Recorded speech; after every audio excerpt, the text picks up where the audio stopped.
Boa noite, bem-vindos a Para Cá dos Montes, mais uma edição, a 13ª, Sinal da Zara.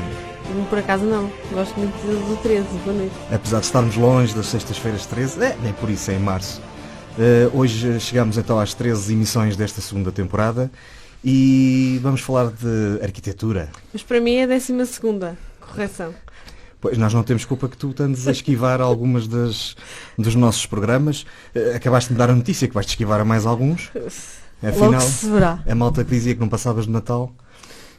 Continuar a não ter razão, que eu já passei o Natal. Olha, hoje temos um convidado diferente da linha que temos cá tido, para falar de uma coisa um bocadinho diferente. Para variar, especial. Especial, como sempre. António de Belém Lima, um arquiteto transmontano que integra uma magnífica geração que, durante as últimas décadas, ajudou a transformar a paisagem urbana do país e a prestigiar fortemente pelo mundo a arquitetura portuguesa.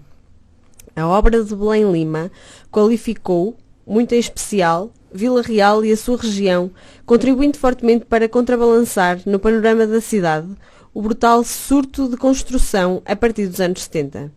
Obras como o Conservatório de Música ou a Biblioteca de Vila Real, bem como o próprio Museu da Vila Velha e, mais recentemente, a requalificação da Avenida Carvalho de Araújo, na cidade, ou os espaços do Conselho de Boticas, o Auditório Municipal da Régua ou a Adega Alves de Sousa.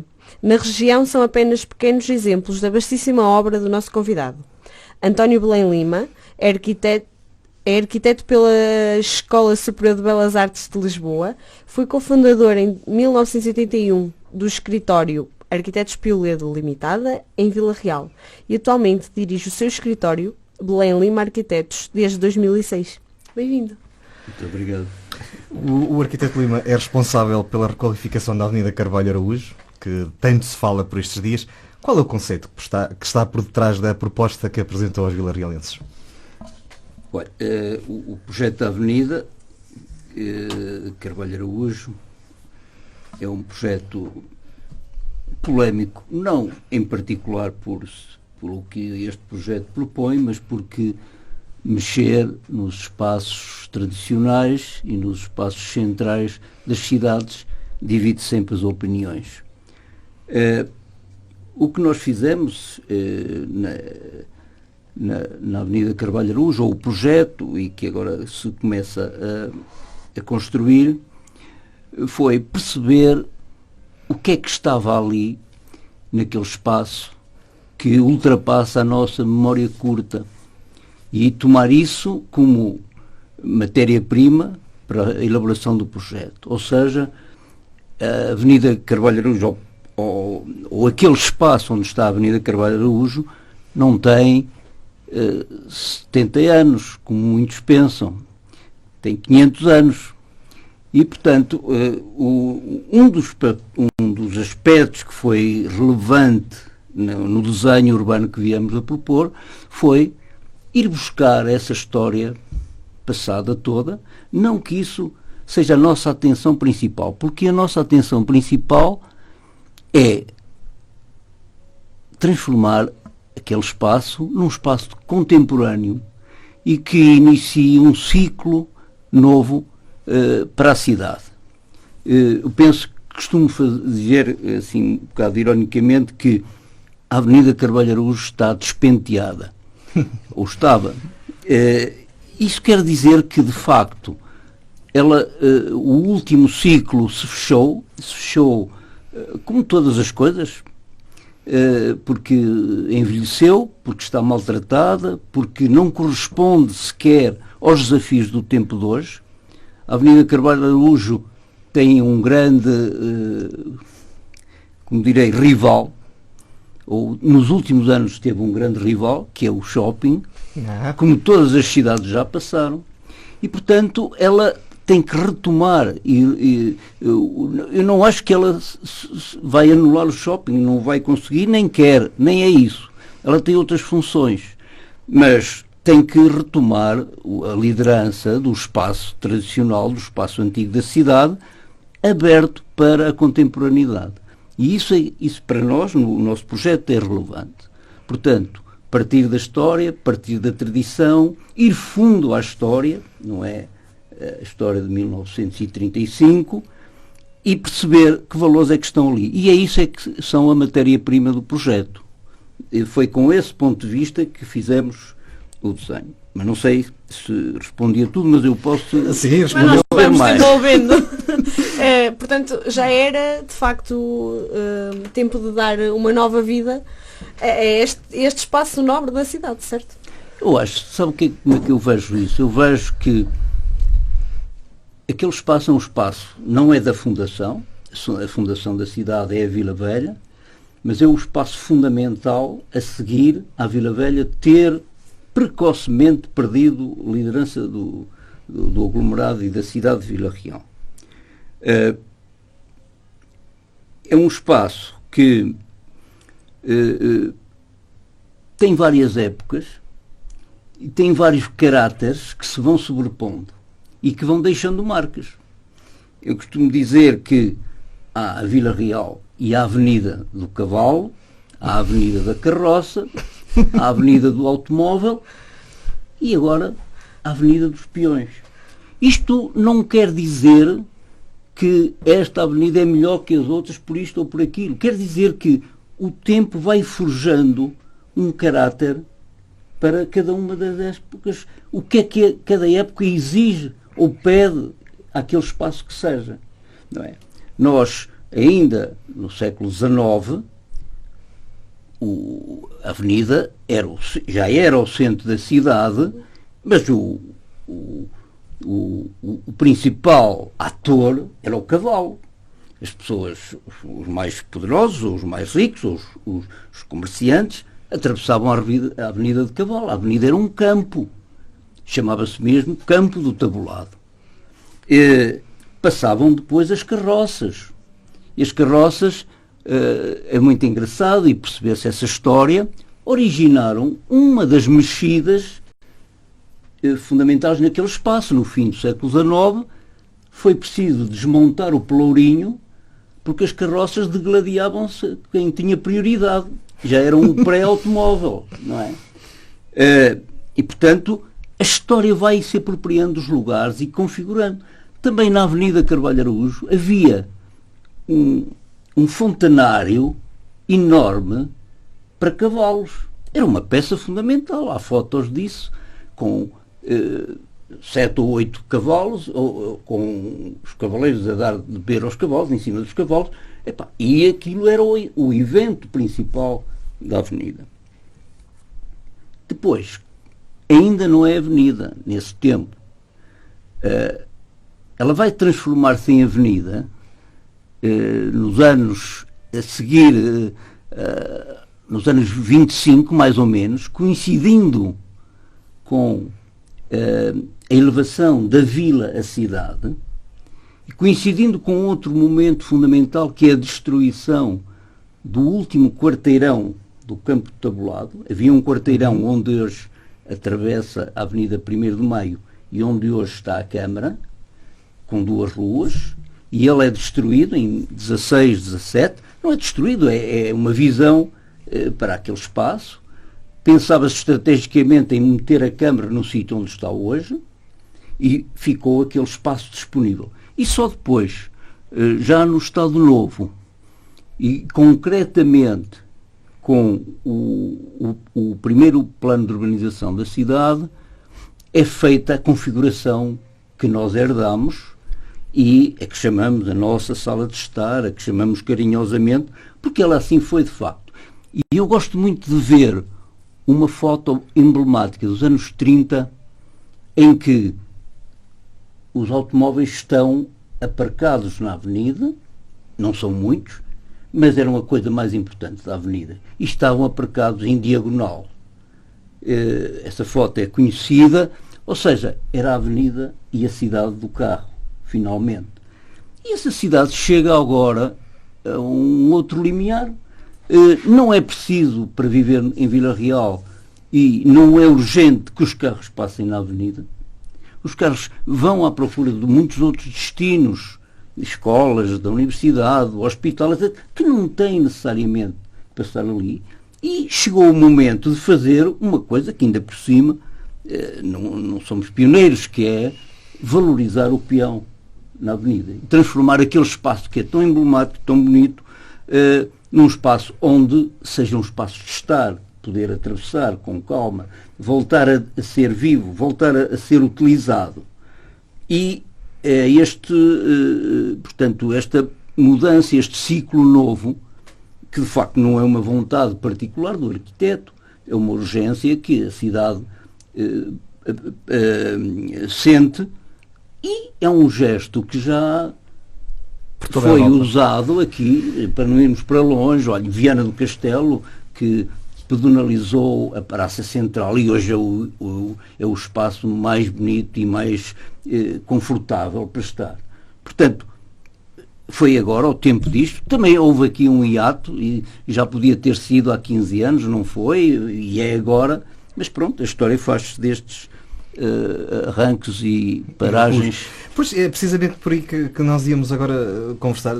Pelo menos em 2013 a Sociedade Polis, na altura chamava-se Sociedade Polis, e está com um projeto, com uma ideia sua também, tinham apresentado um conceito muito semelhante àquilo que agora vai acontecer. Quando há pouco disse que Vila Real estava um bocadinho atrasada nesta mudança de paradigma ao olhar para aquela avenida, é verdade é que na altura, em 2013, até era uma coisa bastante inovadora. Ainda assim perdeu-se este tempo todo, deu tempo para as pessoas também verem o que é que se ia fazendo pelo mundo, e também por Portugal, não é? Aquilo que eu lhe perguntava é, 17 anos depois, pelo menos esses 17 anos desde 2003, ainda o surpreende todos estes comentários e toda esta visão sobre aquilo que está ali a ser feito? Ou acha que é simplesmente desconhecimento sobre o que vai acontecer no final? Não, eu acho, não estou surpreendido, até porque estas polémicas acompanham sempre as mudanças disto. Para lhe dar um exemplo assim mais dramático, eu lembro-me sempre, ainda era estudante, de ver numa história de arquitetura que tinha as fotografias do centro de Copenhague, exatamente como é as nossas cidades. Os carros com as rodas em cima do passeio, tudo apinhado, as pessoas a virem para andar na rua porque os carros estavam em cima do passeio, só que foi em 1950, essa foto é de 55. E eles sim foram líderes em perceber que se tinha de inverter a situação. E vou-lhe dizer, também houve movimentos de comerciantes, também houve movimento das pessoas e tudo protestou. Mas hoje, se já foram a Copenhague, estou a dar um exemplo que é se calhar o mais emblemático e o mais marcante. Eles não prescindem daquilo. Claro. E não há nenhum cargo a usar entrar no centro histórico. E os comerciantes estão contentes. Muito contentes. Portanto, é evidente, nós demorámos mais tempo, demorámos o que foi necessário, o que a história conseguiu juntar de forças para isso. Há 15 anos a estratégia base era esta, sem ter no chão as ideologias que agora andam sempre aí, que é a mobilidade. Sim. Na altura não era a questão da mobilidade. Mas já dava resposta a essas... hoje em dia tudo tem essa ênfase, esse envelope ideológico, etc. Pronto, estamos a responder à mobilidade. Já era a mesma atitude. E já era a mesma atitude de valorizar o centro e revalorizá-lo do ponto de vista patrimonial também. Ainda não falámos disso, mas podemos aproveitar? Aproveitar. Uma das vertentes da proposta, já falamos da pedonalização, mas é a valorização patrimonial. Do meu ponto de vista, ou do nosso ponto de vista, a cidade não tem assim tanto património que se possa esquecer dele. E eu sempre olhei para a avenida como o sítio onde estão os dois elementos patrimoniais mais importantes, o convento de São Domingos, com uma extensão enorme, e o Palácio dos Marqueses de Vila Real, e tenho para mim que a maior parte das pessoas que vieram a Vila Real nunca olharam para eles, ou nem se deram conta deles. Estão tão metidos ali que não se... Não, e estão escondidos, e estão subalternizados, os carros passam, ninguém para, ninguém olha, etc. E, portanto, um dos objetivos foi valorizar esse património que está ali, valorizar a cidade e aquele espaço no seu conjunto, e isso tem consequências económicas e financeiras. Valorizar o turismo, que aí venha. Não quer dizer que vamos agora mostrar os elementos patrimoniais por causa do turismo, mas também é por causa do turismo. E há essa componente material que é importante. Ao mesmo tempo, há um cuidado extremo com todas as outras pequenas marcas, pequenas ou diferentes marcas históricas que ali estão. O tratamento que estamos a dar ao chafariz, que volta para o lugar onde esteve no início. Obviamente, a estátua Carvalho Araújo, que é um momento importante na memória e na imagética de Vila Real. Todo o movimento social à volta do heroísmo de Carvalho Araújo e da feitura da estátua, a própria denominação da avenida. Há pouco dizia que todo esse património está um bocadinho escondido. Se calhar a própria estátua passa despercebida. A estátua. Um pouco. Diria eu. Um pouco. Quem passar de carro só. Mas, repare, também é preciso que o tempo nos vá mostrando a urgência dessas coisas. Nesse tempo em que se fez a avenida, o que é que se pretendia? Quando ela foi feita nos anos 30, na sequência da proposta do primeiro plano de urbanização do Estado Novo, que é uma série. Este plano pertence a uma série de planos que foram feitos, pelo menos nas cidades todas portuguesas, e depois naqueles núcleos urbanos que, não sendo cidades, eram importantes, como a Figueira da Foz, a Fátima, etc. E nessa altura, a ideia do plano foi criar uma res pública. O que é a res pública? O espaço público por excelência. E houve um objetivo que foi... Eles também mudaram a memória da cidade. Claro. Meter o tribunal no topo norte do espaço, meter o correio do lado, o banco principal, a Caixa Geral de Depósitos ao cimo, e estava a Câmara cá embaixo. E isto era a ideologia principal. Portanto, aquilo passou a ser o lugar cívico, o lugar público por excelência, naquele tempo. E penso que, cumprido isso, e até já ultrapassada essas necessidades ou tão diversificadas por outros sítios, porque hoje há muitas mais instituições, ficou aberto o olhar para o património, que ali está. Eu acho que já foi também feito um gesto fundamental, que foi a instalação do Conservatório de Música no Convento de São Domingos, em parte do Convento de São Domingos. Eu penso que esses pequenos passos é que a certa altura nos fazem ver mais coisas, porque, como sabe, onde está hoje a entrada do Convento de São Domingos, do Conservatório de Música, era uma garagem automóvel de um taxista. Pá, um elemento patrimonial importante. A porta nascente, a porta norte da Sé, nunca ninguém a viu na nossa geração dos vivos de hoje. Nunca ninguém tinha visto aquilo. Estava dentro de um muro emparedado. E, portanto, a própria obra do Conservatório de Música começa a ser um momento de reolhar para a história do que ali está presente.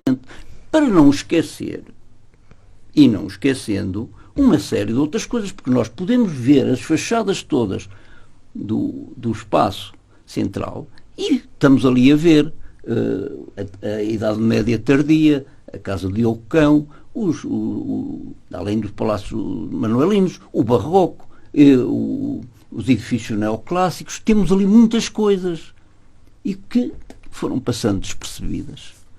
E, portanto, um outro dos objetivos é isso. E já agora juntava um terceiro que parece inócuo, que não interessa para nada, que é o criar um espaço central num lugar inclinado. Sim. Porque a nossa avenida é inclinada. É verdade. Ora, eu acho que isso faz parte do caráter. Vila Real é uma cidade de montanha, não é uma cidade como no Alentejo. Ninguém pensa nisso, ou ninguém se interessa por isso, ou poucos dão valor a isso. Mas nós, quando começamos a trabalhar o projeto, temos de perceber estas coisas, tudo o que está ali. E isso é a matéria-prima do projeto. Estas coisas. A nossa cidade é uma cidade em encosta. A avenida, agora percebe-se, limpando aquilo tudo, percebe-se que é uma... E associado a isso, além de ser uma cidade de montanha, é uma cidade de clima de extremos. Já não é tanto como foi no passado. Já não são 3 meses de inferno. Mas isso também faz parte do caráter da cidade. Não é que não haja outras cidades com essas características, mas nós também as temos. E isso constitui-se também como matéria de projeto. Porque o desenho da configuração dos maciços arbóreos, da praça seca, etc., de certo modo, ajudam a dramatizar, digamos assim, dramatizar no bom sentido, os ciclos da primavera, do verão, do outono e do inverno. Portanto, estas coisas parece que não servem para nada, servem exatamente para construir o projeto. E falámos já de disciplinar o automóvel fica vinculado apenas a uma rua com 2 sentidos e mais estreita do lado do... Eu não sou contra arrumar com os automóveis, mas ali tínhamos hipóteses de fazer essa rua e vai lá estar. A praça de montanha, a valorização do património construído que ali está e, de facto, uma procura de construir um espaço contemporâneo. Um espaço para a geração que está aí e que vem aí. Para a geração que já nasceu, já estudou música no conservatório, já estudou na biblioteca, já expôs na Vila Velha. É uma outra geração que eu não conheço pontualmente, são mais novos, são jovens, etc., mas sei que existe. E é preciso perguntar a esses o que é que eles acham também do projeto. Porque a receptividade que eles tiveram relativamente a esses equipamentos de que falei, que são da nossa autoria, mas não estou a dizer que não tenha havido mais, houve muitos mais, e importantes, é para essa geração, sobretudo, que este projeto se está a perfilar. E como é que está? Está porque ele tem uma série de espaços dedicados à gente mais nova. Por exemplo, em frente ao tribunal onde estava o antigo fontanário, nós temos um anfiteatro que pode perfeitamente ser um lugar de concertos musicais semanais das pessoas, dos jovens que estão ali no Conservatório de Música. E trazer àquele espaço uma mais-valia do ponto de vista de vivência, incrível, não é? Esses que vão para ali não precisam de ir ouvir música nos alto-falantes do shopping, não é? Não. Sabe muito melhor ouvir ali. E ver as pessoas, e ver os miúdos e as famílias poderem estar, etc. Por exemplo, tantas vezes que vemos passar as escolas primárias com os miúdos todos de mão dada, com os chapéus iguais, para não se perderem. Aquele sítio é um sítio para o bom tempo, para fazer... Tem um pequeno auditório de ar livre para contar histórias, para fazerem ali as atividades com segurança absoluta, porque não passam carros. Não é? Depois, lá no fundo, no sítio onde era o antigo Jardim das Camélias, portanto, entre a farmácia Galeno e a Gomes, há uma plataforma em laje de granito, levemente elevada, um banco com 60 metros de comprido e em frente estão esplanadas daqueles cafés que lá existem e eventualmente outros que venham. Isso é dedicado exatamente aos adolescentes, aos mais... Não quer dizer que os outros não possam ir, mas sim. Que se possam construir num lugar de encontro. Essa plataforma é para coisas e eventos que eu nem imagino que sejam, mas que podem vir a acontecer. Falou-se festas das flores, mas tantas coisas que podem ali acontecer. E essas estão protegidas pelo maciço arbóreo. Porque nós vamos ter acima e abaixo da praça seca, da praça que põe frente a frente os 2 edifícios patrimoniais, vamos ter 2 massas verdes que podem ser fruídas ou na primavera, ou no outono, ou conforme a imaginação das pessoas o quiser. O que é facto é que são lugares para estar, lugares para voltar à avenida, livres, amplos, seguros e bonitos, obviamente. Arquiteto, acho que nos respondeu às perguntas todas, mas acho que foi muito mais interessante ouvir porque contou-nos uma história, na verdade, e acho que isso, a maneira como nos contou, dá perfeitamente para perceber, ao contrário do que se tem dito por aí, que está aqui uma coisa que está evidentemente, como era óbvio, mas muito acho bem que nós pensada. também só realçamos aquilo que se diz mal. Eu ainda ontem estava a ler e vários comerciantes a elogiarem Sim. As obras na avenida porque vão ser uma mais-valia para eles também. Só lamento a duração, mas isso é o normal destas coisas, elas têm que ser feitas. Arquiteto, das questões que falou, eu só tínhamos aqui uma que se calhar temos alguma curiosidade, né? É a questão do fontanário, que na verdade vai para o sítio original dele, não é? Sim. Há algum simbolismo especial nessa opção? Há também, como em tudo no desenho que está feito, ele vai, porque eu acho que ele estava ali triste, sozinho, num platô onde só se passava, não é?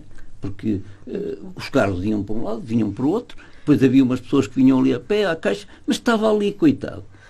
Nunca o vimos muito bem acompanhado. Precisava de atravessar. Ele vai para ali, mas vai ter um outro papel.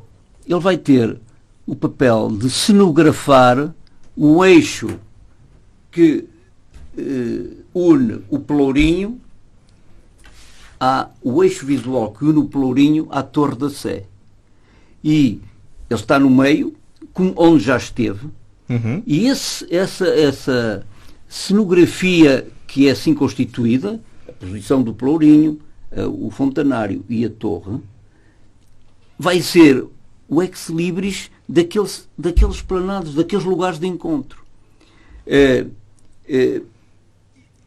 Era assim que se fazia o urbanismo no passado, pondo obeliscos, repara, a genealogia da avenida, ainda voltamos à avenida, é uma espécie, é os nossos Champs-Élysées. Os Champs-Élysées transformaram, aliás, repara, Campos Elíseos, todos estes espaços, quase todas as cidades os têm. Umas mantiveram os nomes, outras alteraram. Os Champs-Élysées ainda hoje são Champs-Élysées, não é?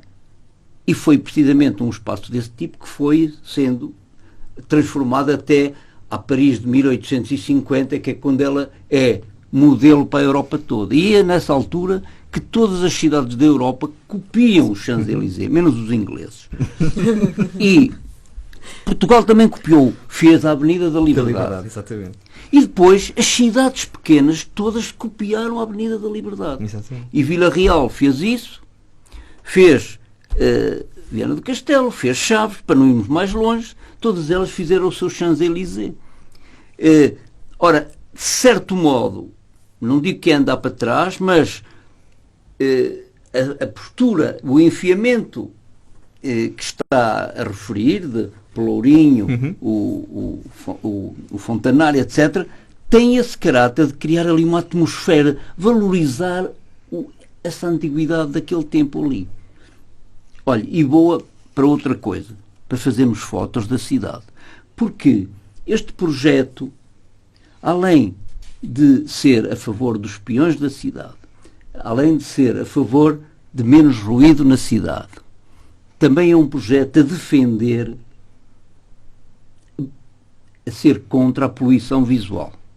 Porque ele não vai ter sinais de trânsito, placas, anúncios, etc, etc. Vai ser limpo e vamos poder finalmente tirar fotografias outra vez, cenografadas, com o fontanário, com a estátua, etc., sem termos essa barafunda de placas e plaquinhas e sinaizinhos que poluem visualmente a cidade.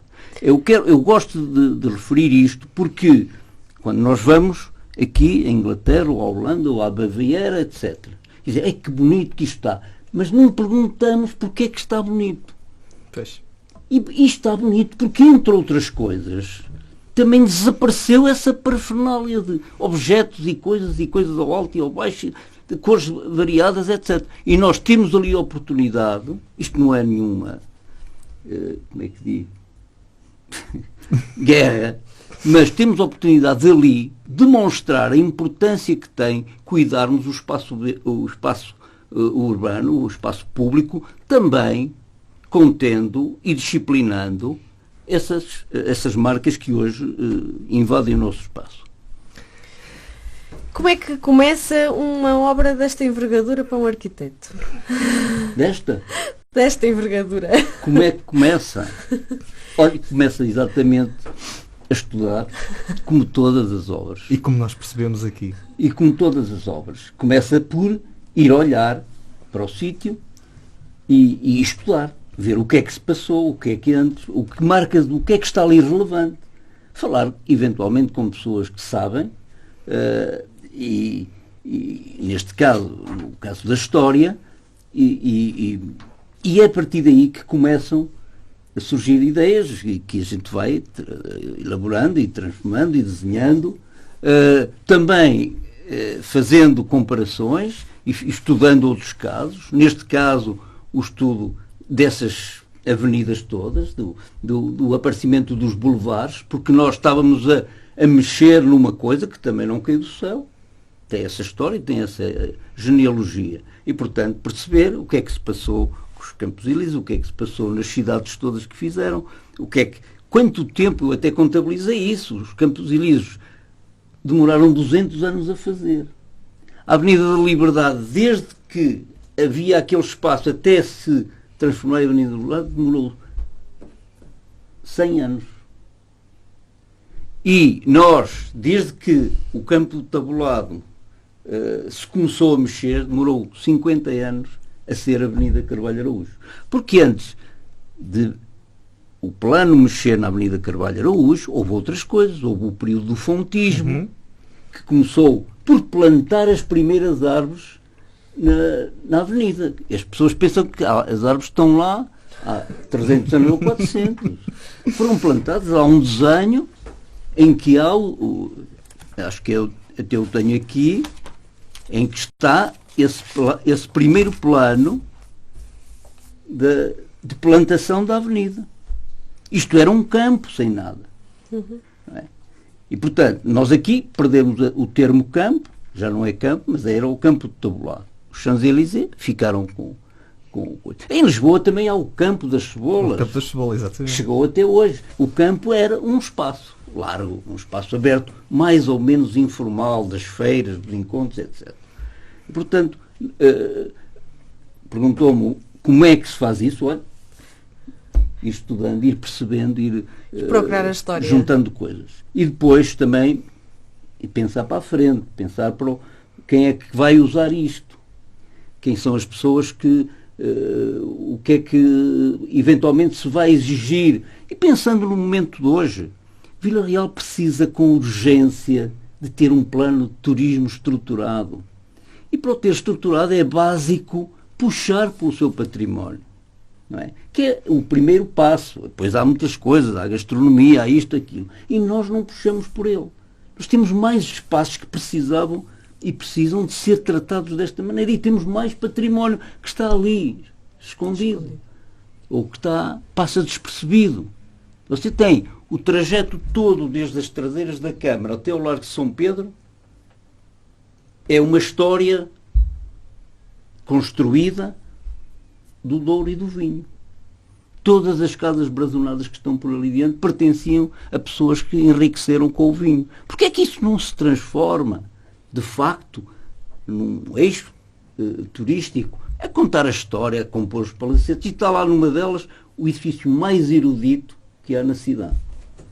É uma zona da cidade que realmente, eu por mim falo, não vai chegar o tempo. Não vamos muitas vezes. Mas vai chegar o tempo. Espero que ainda connosco por cá. Eu vou quando preciso estacionar. Lá está, isso que tem que mudar. Arquiteto, acho que encerrávamos aqui o assunto da avenida, a menos que tenha mais alguma questão que queira partilhar connosco, mas acho que conseguimos chegar a todo lado, pelo menos aos sítios que nós tínhamos aqui previstos, e aproveitávamos agora para falarmos um bocadinho do arquiteto Belém Lima. que esteve para ser engenheiro Belém Lima, porque afinal de contas esteve 3 anos a estudar eletrotecnia, mas depois, e disse numa entrevista ao público, que no Café Monte Carlo encontrou um mundo diferente e mudou de rumo. O que é que o fez seguir a arquitetura? Porquê é que mudou? Olha, eu fui, quando saí daqui, os nossos processos, os nossos projetos de vida, às vezes não são tão certeiros assim. Há pessoas que são muito certeiras.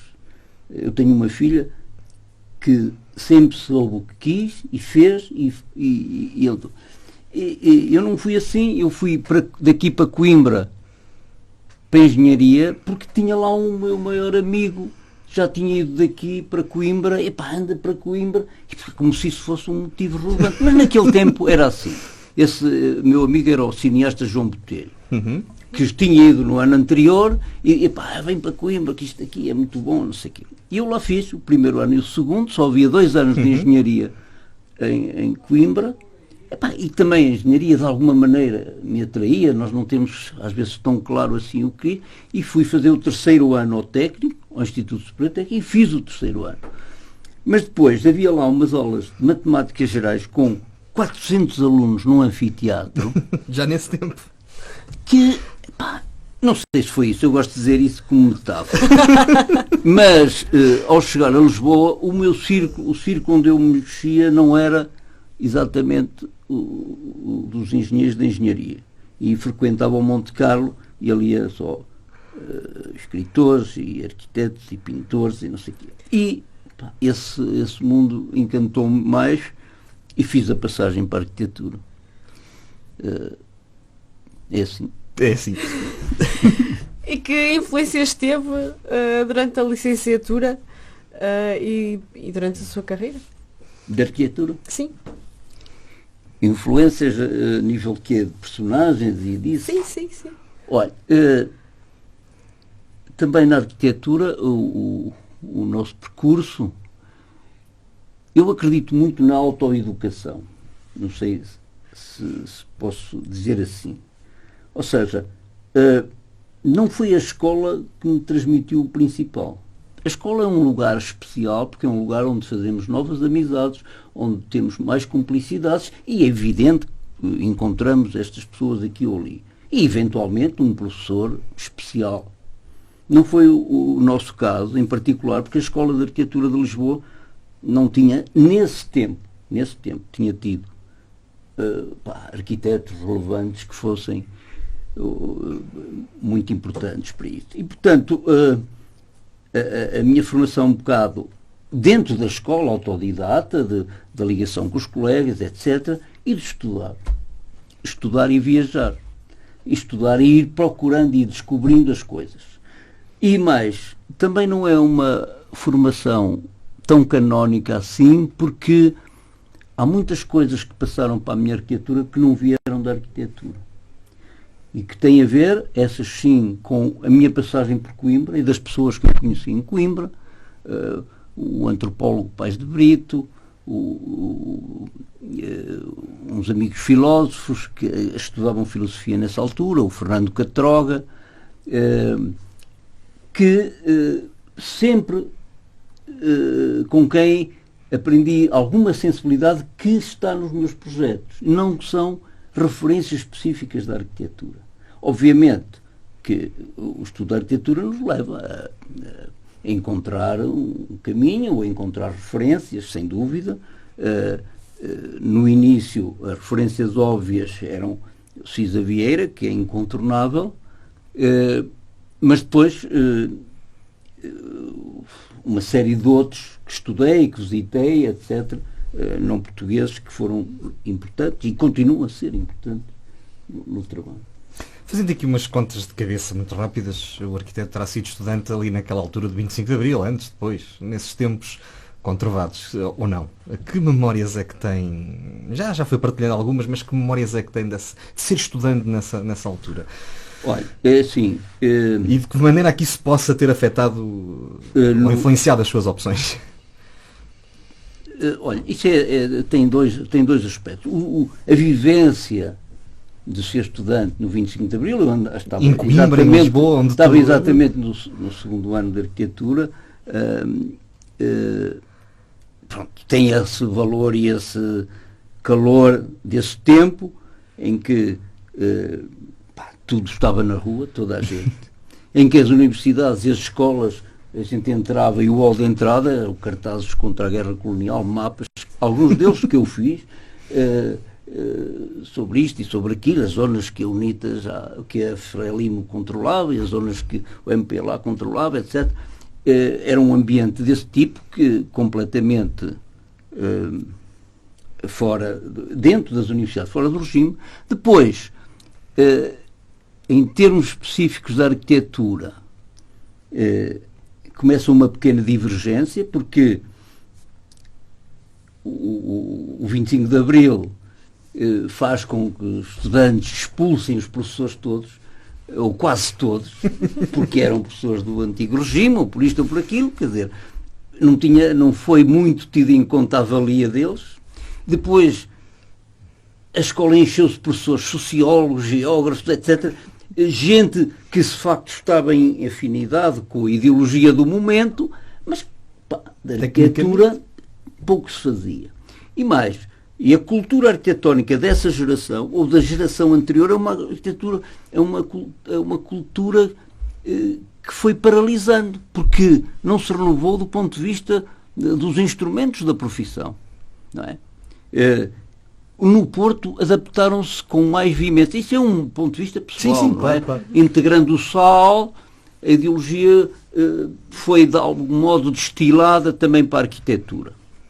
Em Lisboa, não, foi aqueles tempos conturbados, muita ideologia, mas o que estava a vir e o que estava a mover-se na cultura arquitetónica internacional, não passava na escola. Começou a aparecer mais tarde, nos anos 80, aí com conferências, com fulanos que vieram, etc.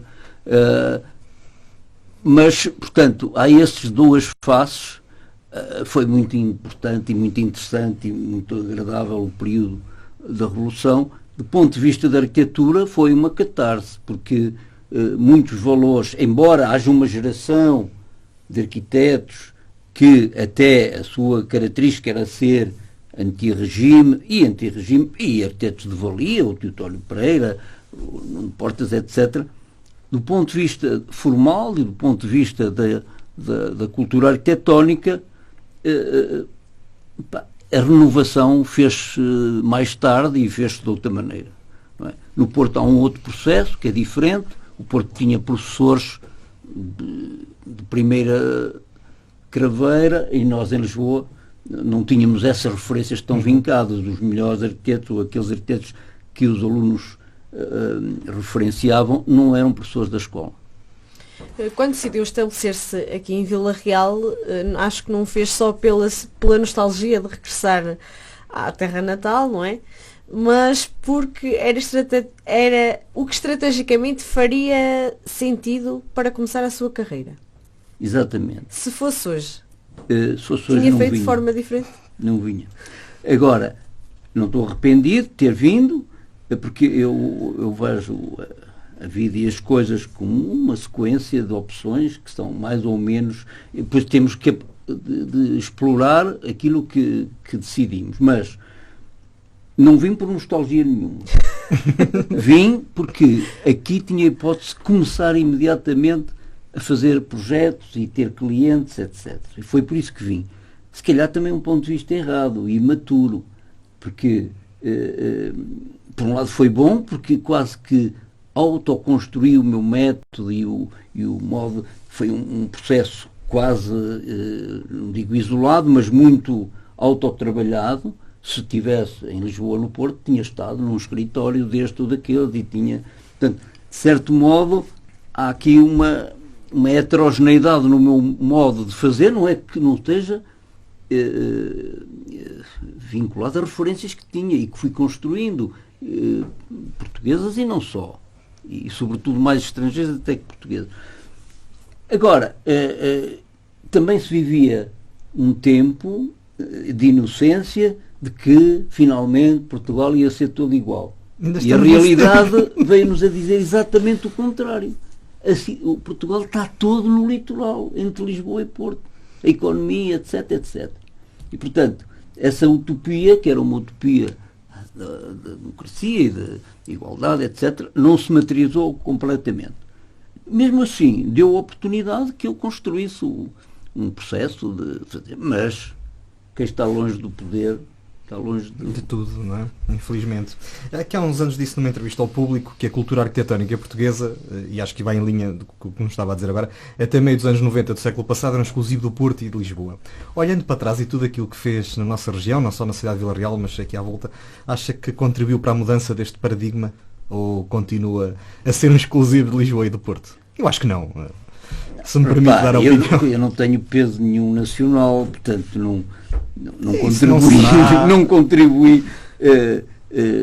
Isso não tenho consciência que não contribuí para diluir isso, porque o Porto e a Lisboa fizeram também os seus percursos, não são como eram nesse tempo. Há extraordinários arquitetos do Porto e uma geração nova importante, muito importante, em Lisboa. O nosso percurso é um percurso que nunca ficou referido a essas duas balizas. Vai buscar ao Porto o que interessa, vai buscar a Lisboa outras coisas, sobretudo o ambiente cultural de Lisboa, esse sim é relevante em Lisboa e mais aberto. Não é? Todas as pessoas que eu conheci em Lisboa, do teatro, da pintura, das artes, da literatura, é um ambiente que é efervescente, e era e é. O Porto, do ponto de vista da cultura arquitetónica, é mais tem um território muito mais balizado quer dizer, crítico, etc, etc. Mas tudo isso também se alterou com o tempo, não é? E, sobretudo, isso é que é importante, é que à medida que se fazia este percurso nacional, estava também em curso uma alteração muito grande na cultura arquitetónica internacional, não é? Dando origem ao chamado postmodern e dando origem a uma série de divergências do ponto de vista estritamente arquitetónico e disciplinar relativamente à herança grande que tínhamos sempre, que os arquitetos tinham todos, que era quase a obrigatoriedade de ser modernos, não é? Pronto, isso é uma coisa que para vocês, não sei, pode fazer o sentido que tiver, uma coisa mais da profissão. A sua arquitetura ama os territórios onde se faz. O que é que quer isto dizer? Quem é que disse isso? Acho que foi o próprio arquiteto aí numa entrevista. Olha, isso é uma maneira enfática de dizer que alguma parte dos projetos tem a ver com a leitura do território, com a leitura dos valores físicos e culturais e ambientais dos territórios. E nesse sentido, não é uma arquitetura que se põe ali sem olhar o que está à volta. É o que quero dizer, mas isto é uma postura até muito divulgada. Ainda que na nossa disciplina chama-se isso contextualismo. Olhar para o que está à volta, etc, etc. Ainda que, em confronto com isso, no meu ponto de vista, os objetos arquitetónicos ou os edifícios têm que ser enigmáticos.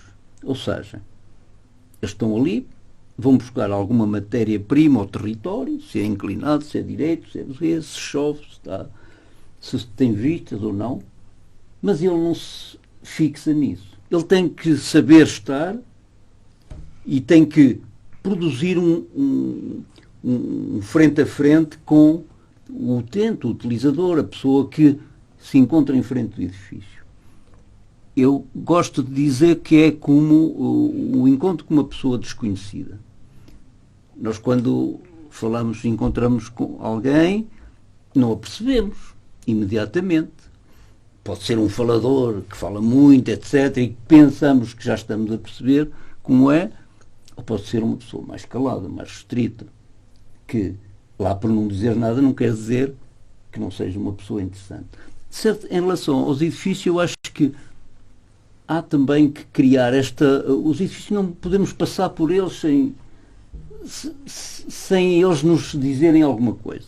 E, portanto, nesse sentido, é uma extensão já dessa citação, ou desse dito. Vá lá. Há pouco, quando disse que se fosse hoje não voltava à Vila Real, a verdade é que, inegavelmente, não conheceríamos a cidade que hoje conhecemos. Não iríamos ter a biblioteca, não iríamos ter o Museu da Vila Velha, não iríamos ter, um pouco pela região toda, o Auditório da Régua, a adega de Alves de Sousa. Provavelmente iríamos perder todas essas referências que arquitetonicamente temos aqui. A sua marca está, portanto, aqui não só na cidade, mas em toda a região. Já ganhou o Prémio Arquitetura de Ouro com o Museu, precisamente, da Vila Velha. Esteve nomeado 2 vezes para o Prémio Mais van der Rohe da Comissão Europeia, com a adega Alves de Sousa, e, mais recentemente, com o Solar da Porta dos Figos, em Lamego. Estas nomeações, estes prémios, o que é que significam para o arquiteto Lima? Olha, primeiro quero dizer aí, se fosse hoje não vinha, epá, isso é Não, foi o arquiteto que disse lá para fui eu que disse. Mas quer dizer, é a decepção. não é isso. É que nós perdíamos todo um conjunto. É isso que eu queria corrigir. Diga. Não se trata de decepção. Trata-se de ter percebido coisas que na altura não percebia. Mas e contra isso não há nada a fazer. Não é? Portanto, eu vim, ainda bem que vim. Não sei se as obras que tenho são assim tão relevantes para as pessoas da cidade, mas elas foram feitas. Esta arquitetura é sempre para as pessoas. Sempre. Claro. Sempre. Antes de tudo. Eu gosto de lembrar sempre aqui uma coisa, que é, quando fiz uma obra aqui que é cooperativa a Bialvão, Sim. a Bimarão. Sim. Quando foi preciso fazer uma crítica num jornal, num livro que editei sobre cada obra, as obras que estavam editadas tinham uma crítica, e eu pedi a um crítico, um artista que é crítico também, para me escrever sobre a cooperativa. E o método que... Ele não era daqui, nunca tinha estado aqui, e o método que arranjámos foi: olha, eu vou-te indicar 6 moradores que eu nem conhecia pessoalmente, acho que conheciam de um apartamento e 5 das casinhas, e pá, vais lá e falas e perguntas, etc. Foi extraordinário, porque ele depois construiu o artigo sem dizer quem estava a dizer as coisas, quem é que tinha dito as frases, mas com as conversas que teve. E é muito interessante e muito importante para o arquiteto perceber até que ponto podemos entrar na vida das pessoas. Entrar no bom sentido. Todos eles lembram de uma professora que dizia em que sítio da casa se punha quando estava aborrecida. E o outro dizer onde é que jogava futebol com os miúdos. Aquilo sensibilizou-me um bocado, porque eu pensei que a arquitetura, embora seja destinada sempre aos utilizadores, ou privados quando são casas, ou para um utilizador mais largo, como sendo numa biblioteca, que não se chegasse tão perto ao sentido das pessoas. E isso sensibilizou-me. Já me perdi na conversa. Era a questão dos prémios. Estávamos a perguntar se eles têm algum significado. Qual a importância? Bom, os prémios são gratificantes, ajudam-nos também a balizar a carreira, o percurso, a saber que foi um momento, um patamar, que não são... Nenhum desses prémios é assim tão importante, mas ser nomeado para o Mies van der Rohe, que é o prémio de arquitetura mais importante da Europa, nomeado só. Sim. Não cheguei ao fim, porque são 2 vezes. São 200 de cada vez, não é? É relevante. É relevante e um incentivo para o nosso trabalho, claro. Mas é só isso. Ana. Qual é a obra, projeto que ainda quer fazer e ainda não teve oportunidade? Olha, não sei, eu não tenho, eu gosto muito do imprevisto e do acaso, etc. Embora não tenho nenhum objetivo de vir a fazer isto ou aquilo, em particular. Mas obviamente que os edifícios de equipamento e os edifícios de espaço público são muito interessantes. Fazer esta avenida é, de facto, quer dizer, é uma... Na história da cidade, aquilo vai afetar... Estávamos a falar da pessoa que na sua casa o ambiente mexeu com ela. Agora, mexer num espaço desta dimensão, é toda a cidade que fica mexida com isso, não é? E, portanto, os projetos de espaço público e os projetos dos equipamentos, dos edifícios públicos, que agora desapareceram quase completamente, não é? Houve um período em que foram o eixo principal do meu trabalho, são as coisas relevantes. Mas de resto, olha, eu gosto de imprevisto de tal maneira que nunca pensei na vida vir a desenhar uma adega. E neste momento vou na 4ª adega. E também foi um mundo que se abriu e para o qual se leva a mesma metodologia. Porque as adegas antigamente não tinham arquiteto, eram construções frugais, com o espaço para as barricas, o espaço para isto, para aquilo, mas nunca se pensava a adega. E hoje a arquitetura levou o pensamento para a adega. E hoje as marcas lutam já com as suas próprias adegas, não é? Portanto, isso é um fenómeno novo. Nunca pensei, olha, que eu gostava mesmo de fazer uma adega, nunca pensei nisso, não é? E portanto, não sei o que é que tem sido uma adição muito interessante a uma região que já é património cultural, no fundo é a arquitetura a puxar um bocadinho pelo Douro. Pronto, olha, o que eu lhe posso dizer assim, gratificante. O ano passado encontrei num restaurante uma curator de arte canadiana e que me disse, olha, eu estou a organizar uma viagem ao Douro com arquitetos e artistas do Canadá e queríamos vir ver 2 obras suas, veja se me consegue fazer isso e se consegue. E vai ser assim, vai ser em outubro deste ano. E eles vêm visitar o Douro, são arquitetos e artistas, portanto vêm também ver o bairro de Bisalhães, que eles sabem que existe, mas não sabem exatamente aquilo que é.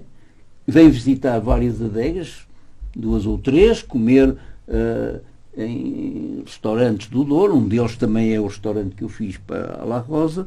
Certo. Portanto, e essas coisas são boas, são gratificantes e têm a ver com isso. O que é que a gente gostaria de fazer? Eu sei lá, olha, isto foi tudo inesperado. Daí que a próxima pergunta se calhar também vai ser inesperada, Ana. Onde se vê daqui por 10 anos? Ia fazer o quê? Olha, daqui por 10 anos eu quero estar a fazer arquitetura na mesma. Porque isto da arquitetura, no nosso entender, não é só a profissão, é a nossa vida. Eu acho que a arquitetura está sempre no meio da minha vida. Eu começo a trabalhar cedo, não é porque um hábito monástico, é porque há mais silêncio e há mais possibilidade de concentração, etc. A ler, a estudar para os projetos. Sempre o que estudo é sempre para os projetos. Portanto, eu nunca consigo separar essas coisas. Não estou a ver assim, estar numa montanha, ou num hotel, ou não sei o quê. Não estou. Acho que vou acabar no meio destes papéis, destes desenhos, enquanto souber e tiver sabedoria e clientes que gostem. E nós agradecemos porque, de facto, o arquiteto Lima mudou a imagem da cidade de Vila Real, está a mudar a imagem do Douro. Referimos apenas 2 exemplos, a Alves de Sousa, Quinta de La Rosa, mas há mais, há o Cais também de Lamego, o Auditório da Régua, há todo um conjunto de obras que podemos aproveitar. Muito obrigada. ter aceito o nosso convite, por nos ter explicado um bocadinho o que é esta obra de Carvalho de Araújo também, de uma perspectiva que acho que faltava que se fizesse, para que de uma vez por todas as pessoas percebam que o que está ali é mesmo o melhor para a cidade. E que provavelmente ainda ninguém tinha ouvido nem dito. Exato. O programa Para Cá dos Montes é uma coprodução da Universidade FM e da Associação Valdouro, conta com a edição de Daniel Pinto. Fale connosco. O nosso endereço eletrónico é paracadosmontes@associaçãovaldouro.pt. Ouça primeiro em 104.3 FM, todas as segundas-feiras pelas 22 horas. E já sabe, se perder a emissão, o vídeo fica disponível no Facebook da UFM e do Para Cá dos Montes e no nosso canal do YouTube. O áudio fica disponível no Spotify, iTunes e Castbox. Na próxima semana vamos receber Rufino Martins, que é o Presidente da Direção do Teatro Experimental Flaviense, esta instituição de Chaves que comemorou este mês os seus 40 anos. Ana, nós voltamos para a semana. Até para a semana. Até para a semana. Obrigada.